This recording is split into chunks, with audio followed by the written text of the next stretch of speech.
Të nderuar teleshikues, të dashur vëllezër dhe motra, më Krishtin jakojmë së bashku në emisionin përjavshëm Besimi Krishterë Ortodoks. Sot dua trajtoj një temë që ka lidhje me ne besimtarë në marrëdhënie me tempullin, me kishën. Tema titullohet Dhurimi në tempull, një detyrë ose detyrim shpirtëror. Njeriu në përgjithësi dhe besimtari në veçanti, duke qenë një qenie e varur për mbarvajtjen e tij ekzistenciale dhe shoqërore, si nga Zoti, krijuesi dhe nga i afërmi, shoqëria është urdhëruar të durojë nga të tijat, si tek Perëndia, tempulli, kisha i afërmi, sipas ligjit kompensimit shoqëror dhe atij fetar. Atributi i njeriut për të dhënë nga të tijat me dorë të hapur, i vjen natyrshëm sepse njeriu është krijuar sipas ikonës së Perëndis, ashtu siç na tregohet në Bibël. Pastaj Perëndia tha ta bëjmë njeriu sipas shëmbulltyrës son në ngjasim me ne. Pra, Perëndia është krijues dhe dhuruesi i jetës, i çdo të mirë shpirtërore, fizike, materiale tek i gjithë krijimi dhe veçanti tek natyra njerëzore. Kjo e vërtet është e shprehur qartë për shembull tek psalmet, dhe më konkretisht te Psalmi 104 ne lexojmë: Të gjithë presin që t'u japësh ushqim në kohën e duhur, ti u jep atyre dhe ato e mbledhin, ti jap dorën dhe ngopen me të mira. Ose tek letra e apostullit Jakovit, që përcakton mirësinë dhuruese të Zotit. Çdo gjë e mirë që na jepet dhe çdo dhuratë e përsosur vjen prej së larti dhe zbret nga Ati i dritave, pra së cilit nuk ka ndërrim dhe hije ndryshimi. Mirësia e Zotit dhe dhuratat e tij natyrore janë të derdhur prej së larti për të gjithë krijesën dhe njerëzit, pavarësisht gjendjes së tyre morale. Për shembull, tek Ungjilli sipas Mateut, Krishti thotë këto fjalë: sepse ai bën diellin e tij të lind mbi të mirë dhe mbi të këqijt, dhe bën të bjerë shi mbi të drejtë edhe të padrejtë.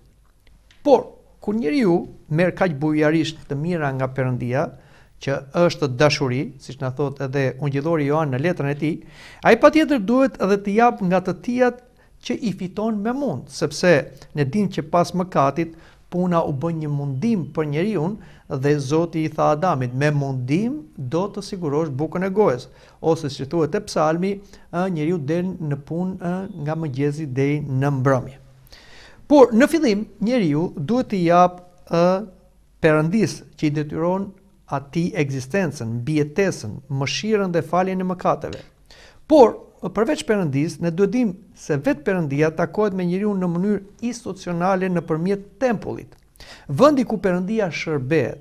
Prandaj sipas ligjit të Mojsiut, izraelitët, populli i vetëm monoteist përpara Krishtit, ishin të detyruar të çonin në tempull 1/10, sepse kjo ishte pagesa ose ndihma ekonomike për mbarvajtjen e tempullit dhe për gjithë infrastrukturën,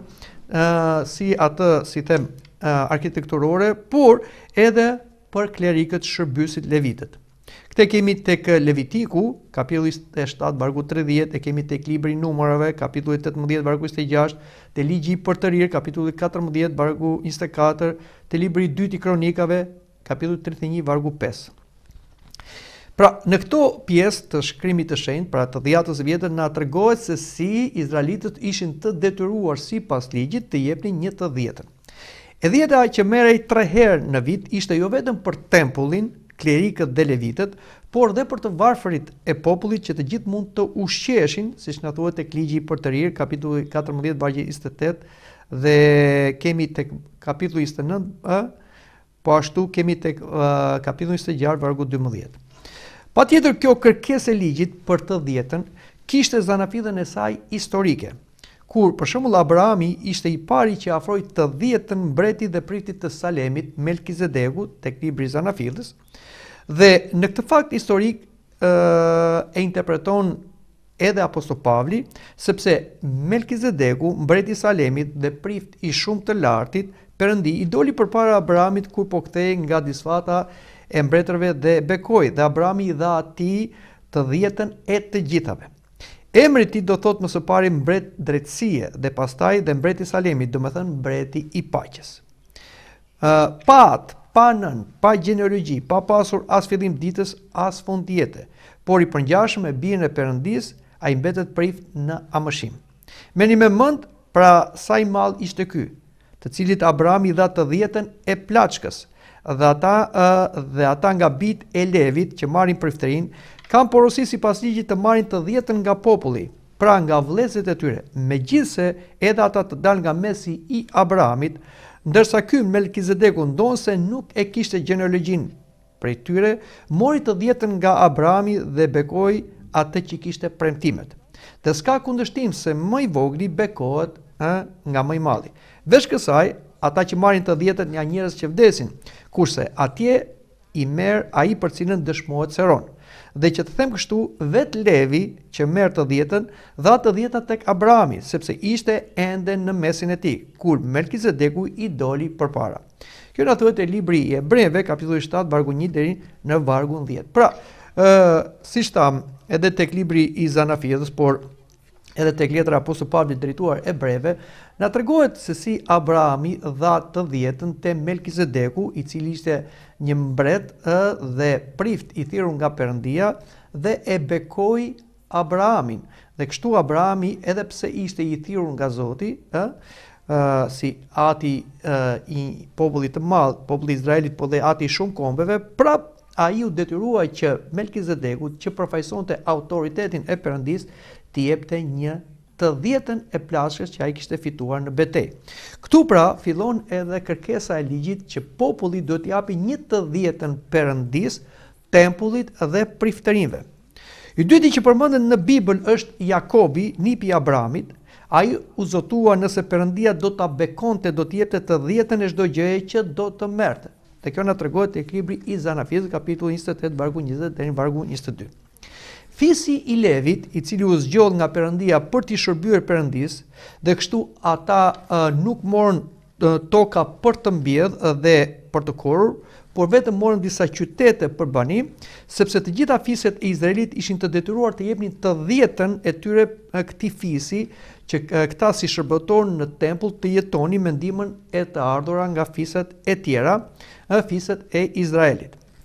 Izraeli nuk ishte penalizime për të 10, ashtu siç ishin mëkatet e tjera të rënda që duheshin dënuar publikisht ose duheshin holokaste, kafshësh për t'u falur patjetër, por pagimi i të 10-s ishte një bindje ndaj ligjit, siç e kemi te ligji i përtërir, kapitulli 26, vargu 12 dhe 15. Dhe nëse ata nuk ishin besnik në të 10-ën, ata kishin prishur marrëdhënien me Perëndin, ose kishin vjedhur atë që i takonte Zotit në tempull, ashtu si për shembull profetët të hiqnin vëmendjen e popullit, dhe më konkretisht kemi profetin Malakia që qorton popullin e Izraelit. Unë jam Zoti, nuk ndryshoj, prandaj ju, o bijtë e Jakobit, nuk jeni konsumuar, që në ditën e etërve tuaj jeni larguar nga statutet e mia dhe nuk i keni respektuar. Ktheuni tek unë dhe do të kthehem tek ju, thot Zoti i ushtrive. Por ju thoni, si duhet të kthehemi? Një njeri do të vjedh Perëndin, megjithatë ju më vini dhe pastaj thoni, çfarë të kemi vjedhur? Të 10 dhe ofertat. Mallkimi ju ka qelluar, sepse më vidhni mbar populli, sini gjithë të 10 në shtëpinë e thesarit që të ketë ushqim në shtëpinë time dhe pastaj më vini në provë për këtë gjë, thot Zoti i ushtrive. Nëse unë nuk do të jap pragjet e qellit dhe nuk do të derdh mbi ju aq shumë bekime sa nuk do të keni vend të mjaftueshëm kur ta shtini. Pra, profeti Malakia, këtë e kemi nga kapitulli 3 vargu 7 dhe 10, qorton popullin e Izraelit, i cili ishte në skamje, ishte në vështirësi ekonomike, sepse ata nuk jepnin të 10 që ishte caktuar sipas ligjit. Pra, në një farë mënyre, ata konsideroheshin nga Perëndia si vjedhës, sepse nuk jepnin atë që i takonte Perëndisë. Askush nuk mund të shkonte pa dhurata në tempull, sepse kjo ishte shenjë e mirënjohjes, por dhe një detyrim për borxhet e mëkateve të tyre, që të fitonin dashamirësinë e Zotit. Kështu oferta ishte me karakter të dyfisht. Jepi të lartit, siç të ka thënë ai, me bujari. Sa të mbaj dora, sepse Zoti është shpërblyes dhe të shpërblen shtatëfish, na thot Urtësia e Sirakut, kapitulli 35 vargu 10. Dhe përsëri tek ligji i përtërir, kapitulli 15 vargu 10 na thuhet, jepi me bujari dhe zemra jote të mos trishtohet kur jep, sepse për këtë gjë Zoti, Perëndia yt, do të bekojë në gjithë veprat e tua dhe në gjithçka që do të bësh.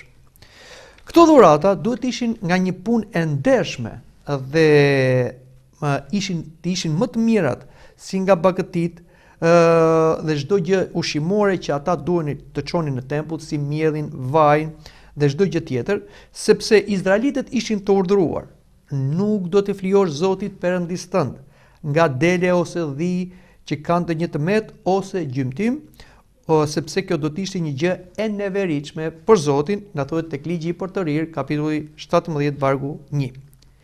Edhe pse dhuratat e Perëndis në krijim, por dhe në mbar njerëzimin, flasin përpara Krishtit, veçanërisht tek populli i Izraelit, ishin të jashtëzakonshme, përsëri Perëndia e dashurisë, si dhurues i pashtershëm, nuk e kishte dhënë ende dhuratën më të madhe, të paimagjinueshme për shpëtimin e njeriut dhe të botës. Perëndia nuk u mjaftua vetëm me dashurinë si energji, por ai duke qenë dashuri, dha vetveten në birin e tij. Sepse Perëndia e deshi aq shumë botën, sa dha birin e tij që të vetëm lindur, që kushdo që beson në të mos të mbas, po të ketë jetë të përjetshme. Sepse Perëndia nuk e dërgoi birin e vet në botë që ta dënoi botën, por që bota të shpëtohet prej tij. Këto janë fjalët e Krishtit që na thuhen tek Ungjilli sipas Johanit, kapitulli 3, vargu 16 deri në vargun 17. Sepse kush ka parë dhe pranuar Isu Krishtin, ai ka parë dhe ka pranuar vetë Perëndin. Vetë Krishti i tha Filipit: ai që më ka parë mua ka parë Atin. Dhe vetë Isu Krishti, nga dashuria për Atin dhe për njeriu, sipas ikonës së Perëndis, i tiranizuar nga djalli, pra njeriu, Krishti dhuron për njeriu jetën e tij në kryq. Si dashuria më e madhe, autentike e dashurisë së Perëndis për njeriu mëkatar.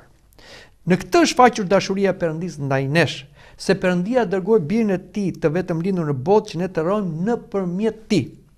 Në këtë është dashuria, jo se ne kemi dashur Perëndin, por ai na ka dashur dhe dërgoi birin e tij për shlyen e mëkateve tona.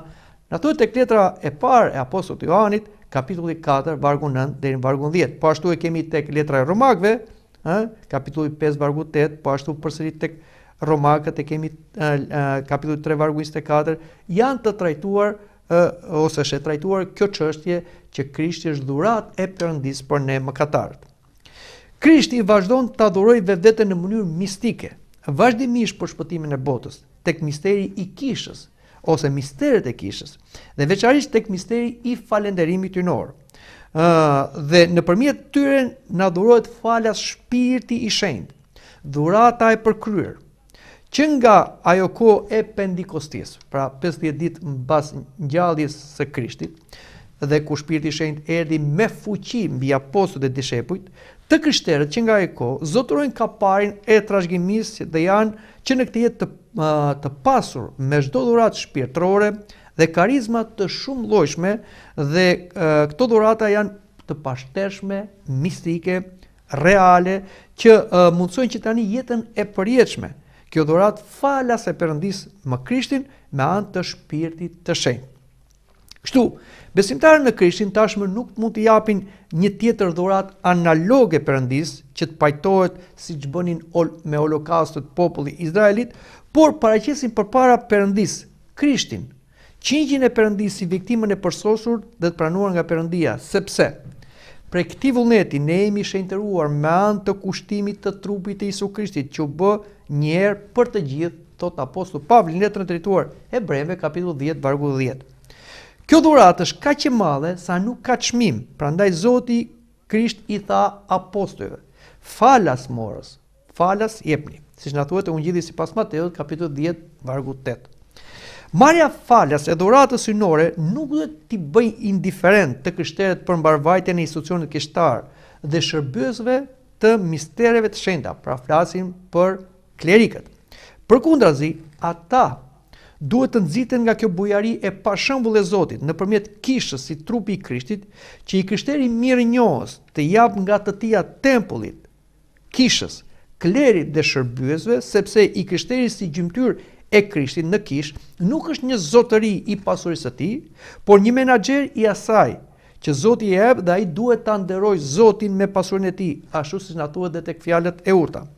Nderoje Zotin me pasurinë tënde dhe me prodhimet e para të gjithë të ardhurave të tua, kështu hambarat e tu do të mbushen plot me musht do të mbushen plot dhe mushtari yt do të vëshojë me musht. E kemi tek fjalët e urta, kapitulli 3 vargu 9 deri në vargun 10. Durimi për të krishterin nuk është vetëm një falënderim për Zotin, për atë që ai merr falas në kish. Flasim për hirin e Shpirtit Shenjtë, që kulmon me misterin më të madh, që merr trupin dhe gjakun e Krishtit. Por ai duke dhënë toksoret, merr qelloret, sepse dhurimi është një hir që të bën të ngjashëm me Zotin dhurues. Dhe është një falënderim për Perëndin, dhe kjo të mbush me gëzimin e Shpirtit të Shenjtë. Prandaj Zoti mëson të dishepujt: jepni dhe do t'ju jepet një masë e mirë, e ngjeshur, e tundur, gufuese, do t'ju derdhë në gjithë, sepse me atë masë që do të matni, do t'ju matet dhe juve. Po ashtu, Krishti tha dhe këto fjalë, që gjendet tek libri Veprave të Apostujve, kapitulli 20 vargu 35. Ka më shumë lumturi të japësh se të marrësh. Zoti nuk shikon sasin, por cilësinë e të dhënit, me gjithë zemër dhe me sakrificë. Ai si Perëndis sy pafjetur i shikon të gjitha kontributet që hidhen në arkën e kishës dhe shpërblen sipas dhuratës që besimtarët derdhin me bujari dhe me sakrificë nga të paktat e tyre, ashtu si shikonte njerëzit që hidhin në arkën e tempullit dhe midis tyre lavdëronte dhe lavdëroi vetëm vejushën. Shikoni çfarë na thuhet tek Ungjilli sipas Markut, kapitulli 12 vargu 41-44. Isui, duke në ndenjur përballë arkës së Thesarit, shikonte se si njerëzit hidhin para në arkë. Shumë të pasur jepnin shumë. Erdhi një ve e varfër dhe hodhi 200 darka, që bëjnë një kontratë. Atëherë ai thiri dishepujt e vet e ju tha: me të vërtetë po them, se kjo e ve e varfër ka dhënë më shumë se të gjithë ata që kanë hedhur në arkë, sepse të gjithë kanë dhënë nga teprica e tyre, ndërsa kjo ka dhënë nga skamja e saj, gjithçka që kishte për të jetuar.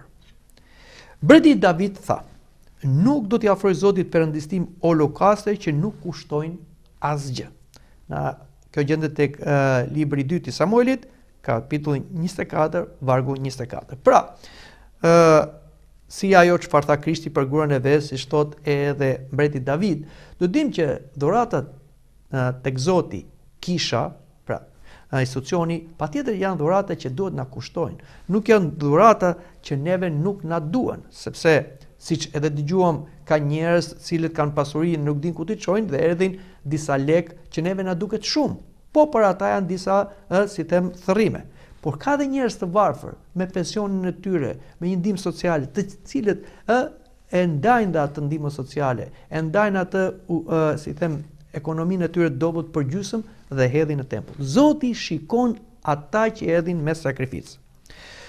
Askund në Testamentin e Ri nuk përcaktohet një përqindje të ardhura që duhet të lihen mënjan, por thuhet vetëm: secili nga ju le të vërë mënjan aq sa mundet sipas të ardhurave të tij. E kemi tek letra e Apostullit Pavlit, letra e parë drejtuar Korintasve, kapitulli 16 vargu 2. Detyrimi ligjor për të dhjetat është nulizuar për të krishterët, sepse Krishti e përmbushi gjithë kërkesën e ligjit dhe na liroi nga detyrimi i ligjit si dhe i të dhjetës, që do thotë se të krishterët nuk janë të detyruar të paguajnë të dhjetat në tempull. Këtë ka trajtuar Apostulli Pavli në letrën drejtuar Hebrejve, kapitulli 7 vargu 5 dhe vargu 18, tek Efesianët, kapitulli 2 vargu 13 dhe 15 dhe Kolosianët, kapitulli 2 vargu 13 dhe 14. Por kjo nuk i bën të krishterët as pak indiferent ndaj nevojave të kishës si institucion, shërbëtorëve të saj dhe komunitetit, sepse i krishteri i pagëzuar, i veshur me Krishtin, i mbushur me hiret e Shpirtit Shenjtë, thirret, i nxitur nga Shpirti i Shenjtë dhe nga mësimet dhe modeli i Krishtit i apostujve, shenjtorëve, të japi jo me detyrim, por me dëshirë, pa një detyrim ligjor, ashtu si apostulli i kombeve nxit, Apostulli Pavli. Secili le të jap siç ka vendosur në zemrën e tij, jo me keqardhje, as për detyrim, sepse Perëndia e do atë që jep me gëzim. E kemi tek letra 2 të Apostullit Pavlit drejtuar Korintasve, kapitulli 9 vargu 7. Krishti nxit të gjithë ata që duan të bëhen të përsosur, murgjit, që duhet japin gjithçka nga të tyret për mbretërinë e Perëndis në tokë, pra për kishën, dhe për dashurinë ndaj të afërmit, ashtu si nxiti dhe djaloshin Pasanik, i cili pretendonte se kishte zbatuar ligjin dhe nuk i kishte mbetur asgjë. Isu i tha: të mungon një gjë, shit gjithçka që ke dhe jepo atë të varfërve, dhe do të kesh një thesar në qiell, pastaj eja dhe më ndiq. Kjo gjendet tek Ungjillsi pas Lukait, kapitulli 18, vargu 22. Dhe ti shkojnë pas atij, pra këta një lloj njerëz të cilë janë thirrur për një jetë të përsosur, i cili kur doli për misionin e shpëtimit të botës, nuk kishte as pasuri dhe as vend ku të vendoste kokën. Krishti tha, zogjtë e qiellit kanë fole, dhelprat kanë vend ku futen, kurse biri i njeriu nuk ka vend ku të vendos kokën. Por Krishti gjatë 3 vjetëve të misionit të tij për të mësuar dhe për të shpëtuar botën, nuk pranonte nuk mund të kishte të ardhura të siguruar me punën e përditshme ai që ai bënte si marangos, por pranonte të jetonte me lëmoshat e të tjerëve, ashtu siç na thuhet edhe tek Ungjilli sipas Lukait. Në disa gra të cilat i kishte shëruar nga shpirtrat e këqij dhe nga sëmundjet, Maria e quajtur Madalen, prej cilës pati dëbuar 7 demon, Joana, gruaja e Kuzës, administratorit të Herodit, Suzana dhe shumë të tjera të cilat e ndihmonin atë me pasurinë e tyre. Shembullin dhe ftesën e Krishtit e imituan dhe ndoqën mirat të krishterë që jetuan si oshënar, duke lënë gjithë pasuritë e tyre të fituara ose të trashëguara për mbretërinë e Zotit në tokë, pra për kishën, për manastiret, për institucionin fetar dhe për të afërm. Për shembull, kemi rastin unikal të Shën Andonit të Madh, që kur ishte djalosh, ai dëgjoi në kishë fjalët që Krishti i tha të pasurit: "Të mungon akoma një gjë, shit gjithçka që ke, i jepu atë të varfër dhe do kesh një thesar në qiell, pastaj edhe eja dhe më ndiq." Andoni, një djalosh i ri dhe besimtar, i cili kishte mbetur jetim nga prindrit dhe kujdese vetëm për motrën, i mori këto fjalë të Krishtit si të thëna drejt për drejt atij. Ai shpërndau gjithçka që kishte trashëguar nga prindrit dhe la vetëm pak për prikën e motrës. Por kur vajti përsëri në kishë, dëgjoi një pjesë tjetër të Ungjillit ku Krishti thotë: "Prandaj mos u shqetësoni për të nesërmen, e nesmja ka shqetësimet e veta." Këto fjalë përsëri i quajti të drejt për drejta që Krishti i tha atij, la dhe pjesën tjetër të pasurisë e ndau, pasurinë që kishte lënë për motrën, duke çuar atë në një vend ku rinin mugesha dhe për vete shkoi në shkretë të tjerë dhe jetonte vetëm me lëmoshat që i afronin, duke bërë një jetë tepër asketike, duke jetuar vetëm në minimum me bukë e ujë. Dhe kështu ai u bë dhe modeli i murgjeve. Por jo të gjithë, si Shën Andoni i Madh dhe murgjit mund të japin të gjitha dhe të bëhen murgjë, sepse dashuria nuk është për të gjithë njësoj. Dhe jo të gjithëve është dhënë hiri i virgjerisë, por secili sipas thirrjes, ashtu siç thot edhe Zoti Krisht, e kemi tek Ungjilli sipas Mateut, kapitulli 19, vargu 12. Kështu të martuarit dhe familjarët thirrën të japin nga të mirat e tyre materiale, jo të gjitha, kuptohet, por ata duhet të mendojnë edhe për familjen dhe për fëmijët, prandaj ata duhet të japin nga të tyret dhe diçka për tempullin, për kishën. Dhe për gjithë laikët të martuarit nxiten nga fjalët e urta: "Nderoje Zotin me pasurinë tënde dhe prodhimet e para të gjithë të ardhurave tua, kështu hambaret e tu do të mbushen plot me musht që do të bëshoj." Dhe sipas nxitjes së apostullit të kombeve, dhe Perëndia mund të bëjë që gjithë hiri të teprojë për ju, asa mbasi të keni gjithnjë mjaft në çdo gjë, të teprojë për çfarë do punë të mirë, sikurse është shkruar: "Ai ndau u ka dhënë të varfërve, drejtësia e tij mbetet në përjetësi. Dhe ai që jep farën mbjellësit dhe bukën për të ngrënë ju dhënë dhe shumoft farën tuaj, dhe i bëft të rriten frutet e drejtësisë suaj, dhe atëherë do të pasuroni për qenë dorëdhënës, duke sjellë nëpërmjet nesh falënderim Perëndisë, sepse kryerja e kësaj shërbese të shenjtë jo vetëm përmbush nevojat e shenjtorëve, po sjell edhe një mbushëlli falënderimesh ndaj Perëndisë." Pra shikoni se si apostulli Pavli nxit të martuarit, laikët, të cilët edhe ata duhet të ndajnë nga të ardhurat e tyre, nga prodhimet e tyre bujqësore ose çdo prodhim tjetër që ata sigurojnë, dhe fitimin e tyre për ta ndarë me kishën, me komunitetin. Dhe patjetër që apostulli Pavli nxit sepse është detyrim, se nëse ata kanë të mira materiale që i marrin nga toka ose nga puna e përditshme, patjetër është bekimi i Perëndis, është Perëndia që ka dhënë tokën, është Perëndia që jep farën, është Perëndia që vadit me ujin, është dhe rrit me diellin dhe patjetër që Perëndisi takon. Por thamë që Perëndia ka institucionin e tij, ka kishën, kështu që të krishterët duke qenë ata pjesë e kishës, duke marrë falas nga kisha, hirin e Zotit, janë të detyruar të japin nga të tyret, Prandaj të dashur me Krishtin, kjo është një detyrim shpirtëror, të japësh si i martuar, po dhe si i pamartuar për institucionin.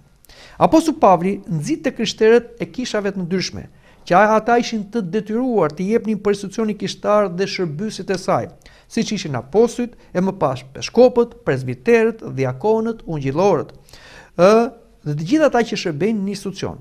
Në letrën drejtuar Korintasve ai shkruan: sepse në ligjin e Mojsiut është shkruar, mos ja lidh gojën kaut që shit. A u merr ka Perëndia me qet vallë, apo e thot këtë për ne? Vërtet për ne janë shkruar, sepse kush lëron duhet lëroj me shpresë dhe kush shin duhet të shih me shpresë. Nëse ne kemi mbjedh midis jush gjërat frymore, a është gjë e madhe nëse korrim të mirat tuaja materiale? Nëse të tjerë kanë pjesë të kësaj të drejtë mbi ju, a nuk do të kishim më shumë më tepër? Po ne nuk përdorim këtë të drejtë, por durojmë çdo gjë për të mos i vënë asnjë pengesë ungjillit të Krishtit. Nuk e dini ju se ata që kryejnë shërbesën e shenjtë han nga gjërat e tempullit dhe ata që i shërbejnë altarit marrin pjesë nga të mirat e altarit? Këtu dhe Zoti urdhëroi që ata që përhapin ungjillin nga ungjilli të rrojnë.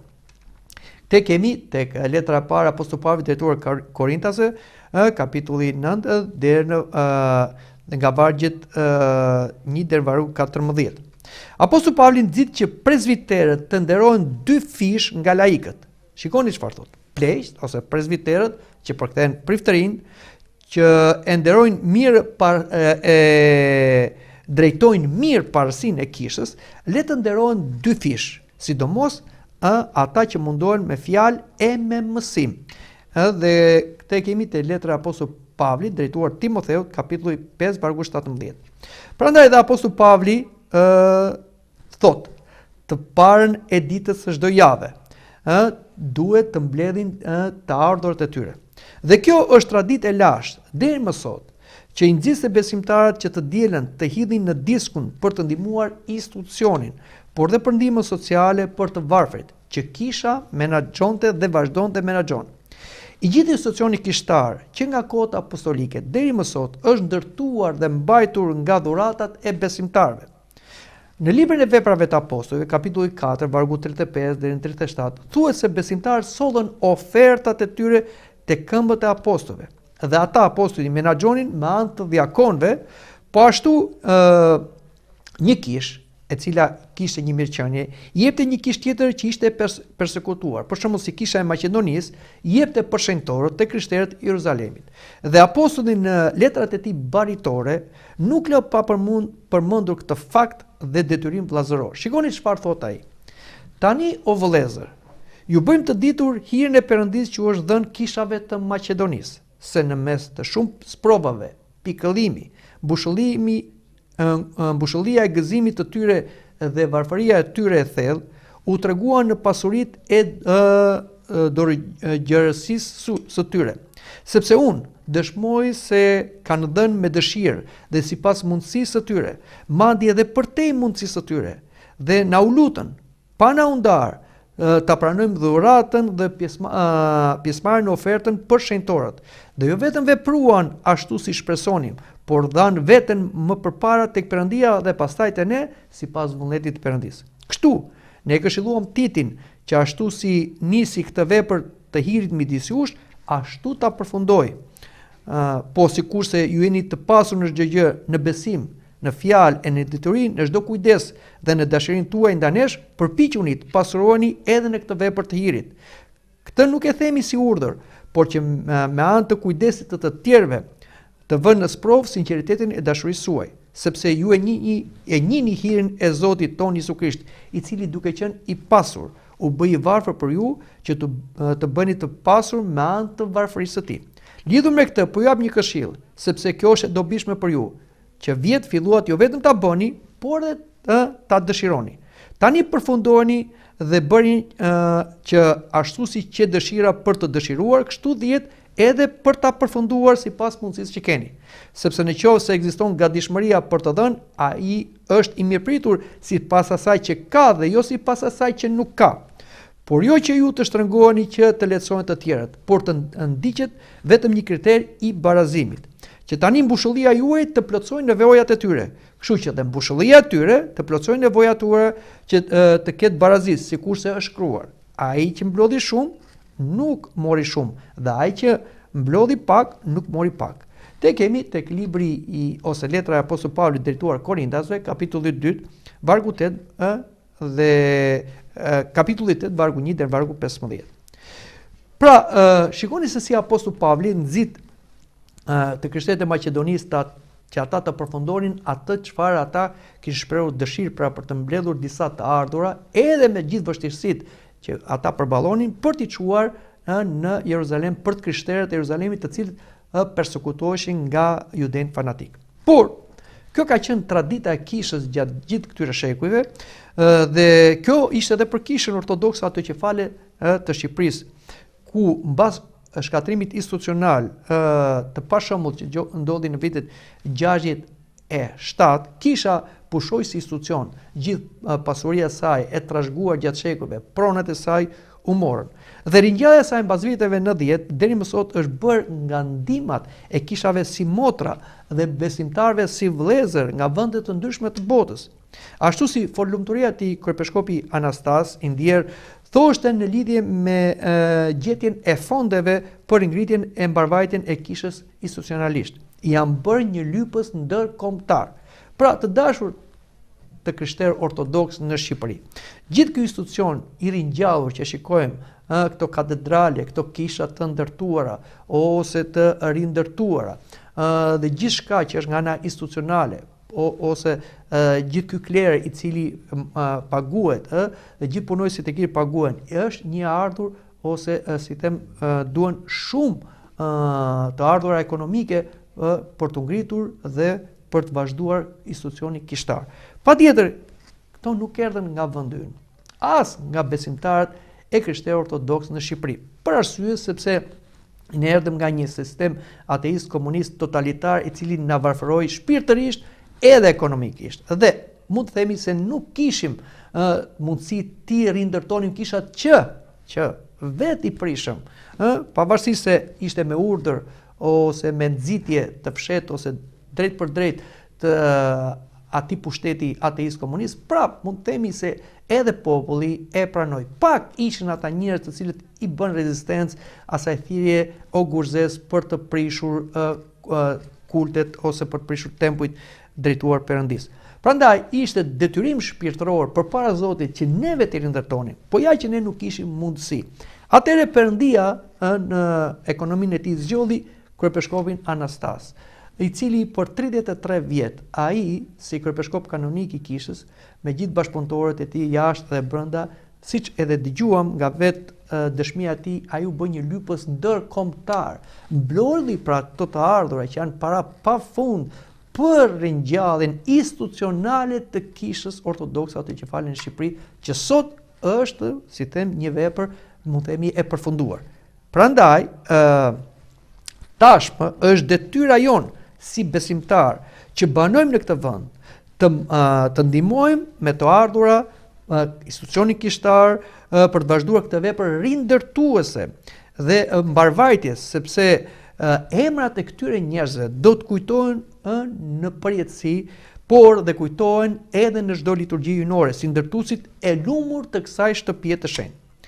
Por duhet pasur kujdes që e dhëna që neve jemi të detyruar shpirtërisht të japim me zëmër, pa një detyrim ose imponim, pra me një zëmër të gëzuar, sepse Perëndia do njerëzit besimtarët me zëmër të gëzuar, duhet ta bëjmë në mënyrë të rregullt, që ajo të ngjisë.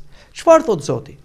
Kur t'japësh lëmosh, pra mos i bjerë buris para teje, ashtu siç bëjnë hipokritët në sinagogë dhe në rrugë për të qenë nderuar nga njerëzit, në të vërtetë ju them, se ata tashme ka marrë shpërblimin e tyre.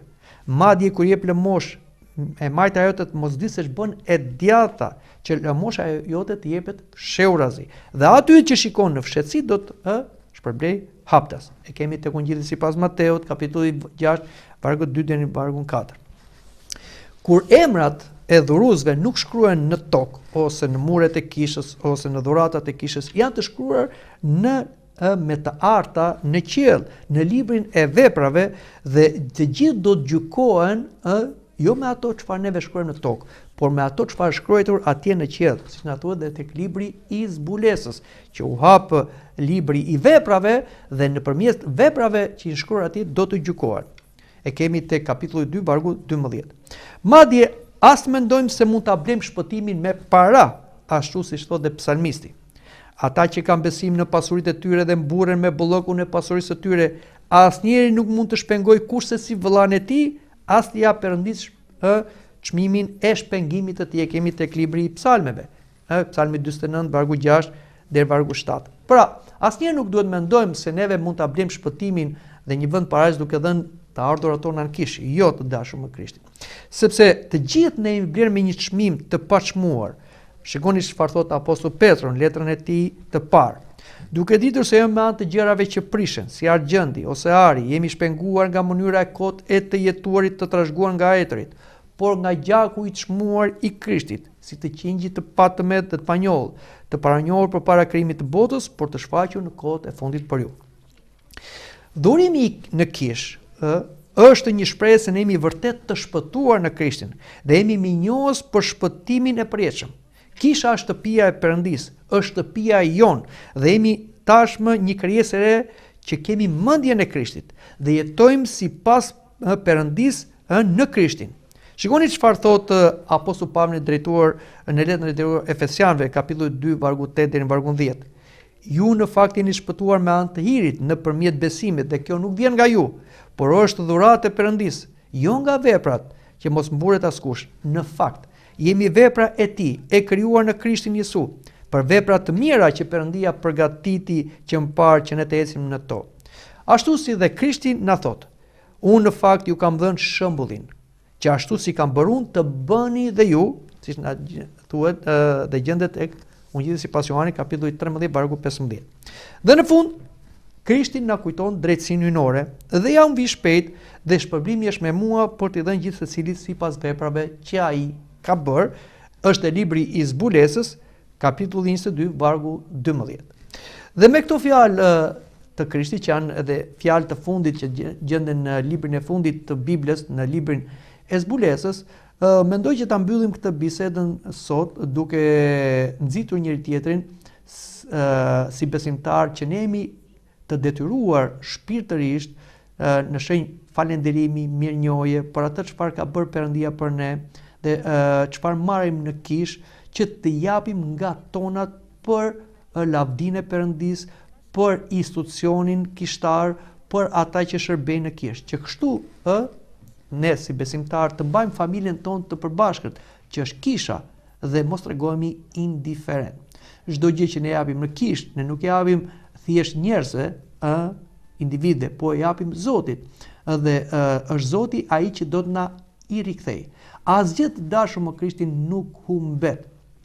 Duhet dini se secili prej nesh ka një depozit qellore, ashtu siç kemi edhe depozita toksore ku neve japim për pensionit ton, për nga të ardhurat tona në punë, që të kemi para mbasi të dalim nga aktiviteti fizik, të kemi një ndihmë sociale, që të mbijetojmë. Po sa më tepër duhet të mendojmë për pensionin e përjetshëm. Dhe pensioni i përjetshëm, si them, bëhet i mundur ku ne japim nga tonat institucionit kishtar dhe shërbysve brenda institucionit kishtar. Dhe patjetër kisha është një institucion i cili ka një mënyrë shumë korrekte ku ne mund të japim drejt për drejt kishës dhe kisha ti menaxhoj këto po në mënyrë korrekte për të mirën e institucionit, për të mirën e komunitetit.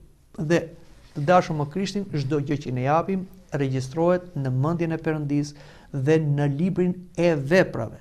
Dhe një ditë që është dita e fundit e jetës sonë dhe dita e fundit e botës, do të hapet ky libër i veprave dhe Perëndia jo vetëm do të përmendi të mirën tonë, dhuratën tonë që ja bëjmë Perëndis, tempullit dhe atyre që shërbejnë në tempull, jo vetëm të përmend, por do të na shpërblej me një kamat jashtëzakonisht të lartë, duke na dhënë pushimin e përjetshëm, mbretërinë e qiejve, ku do bashkë mbretërojmë me Zotin dhe do jemi të pasur me pasurinë e Krishtit. Prandaj, duke pasur këtë vizion të përjetësisë, le të nxitemi që neve sipas fjalëve të Krishtit, fjalëve dhe shembullit të apostujve, të shenjtorëve dhe të kohëve të fundit dhe sipas modelit të fortlumturisë së tij kryepeshkopit Anastas dhe gjithë bashkëpunëtorëve që kontribuan jashtëzakonisht për ringjalljen e institucionit kishtar në Shqipëri, të vazhdojmë të vepër të madhe